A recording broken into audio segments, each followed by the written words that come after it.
Matt and I were talking about this a little bit ago, and there's all those people who are like, I will give up dollars for equity for the big payout. Now, that's a huge San Francisco thing all the time. And I meet all these people who are like, yeah, I can take less as long as I get more equity. And to this date, very few of them have cashed out. For you, more cash in hand, like, hey, I make 500 to a million a year, or way more equity with a likelihood of cash out. Thoughts? I mean, 3 years ago, you know what you'd do there, and you'd probably come out ahead. And then a year and a half ago, you could have the best of both worlds. I don't know. I don't like it being such a one or the other thing, but that is how you asked it. Well, okay, go with your gut here. Talk it the way you want it. No, but it's apt, right? Because Craig, how many people do we know that are in the Atlanta tech scene where they either give very little or no equity to employees? Is that true, Judd? Some instances. Yeah. And I've seen it both ways. And I've seen, when I work with a lot of these execs and they, we're talking about compensation, I'm like, look, you've got levers. One of them is equity. One is comp. You've got other levers too, access. So I always say, look, whatever you want, pull the trigger. They've got a set amount that they're willing to give you. And, you're either going to gamble on the company or you're going to gamble on yourself. That's how I look at it. Like, I like cash in hand. I'll go make my own investments most of the time, because I can't control a lot of things in a business. You can even be in the C-suite, and a lot of times you can't control certain outcomes. No, definitely. I think my take is here,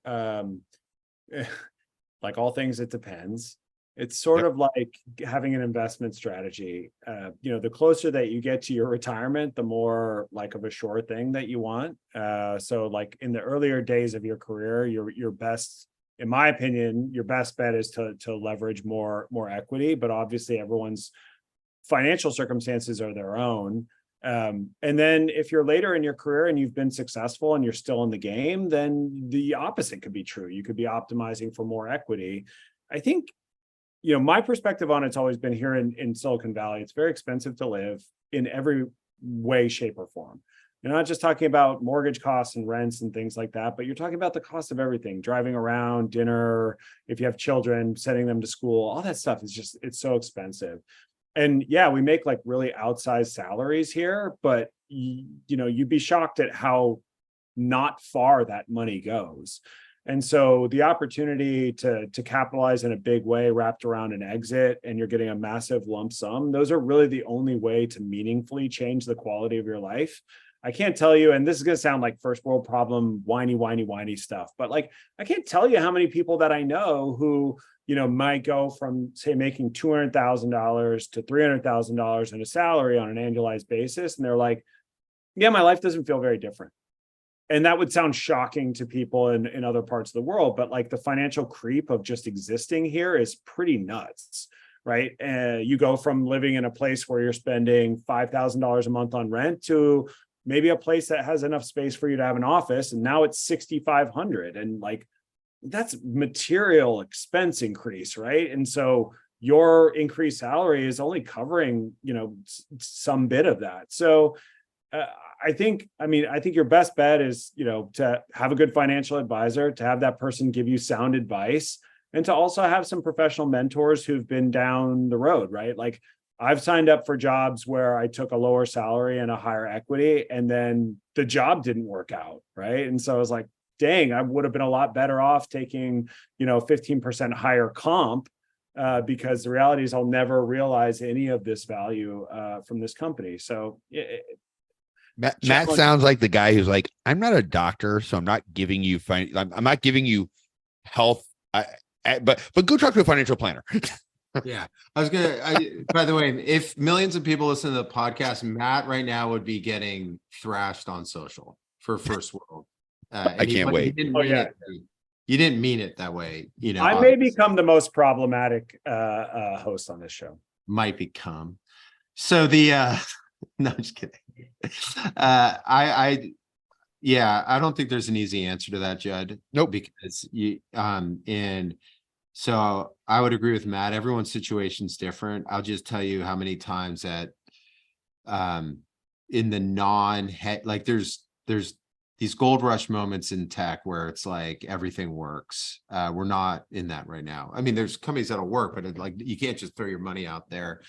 And it just seems like, in blackjack, every time I double down on our 10 or 11, I get like a 5. It's like I get a 5 every time. And it's like I always feel like in my head, like the gods of gambling are like, you're getting greedy. And so I'm really kind of scared to even give this advice, but I do think, like, depends where you live too. Like, as Matt said, like, I'll just back it up. People keep getting raises and they're not better off here. I mean, they're all they're all way off. They're doing great. Right. But like that extra amount of money in this really expensive place is kind of tough. So it's hard to imagine. And everywhere's getting expensive now. I mean, yeah, it's hard to imagine everyone going all in on their chips only. Yeah. It's hard to imagine that.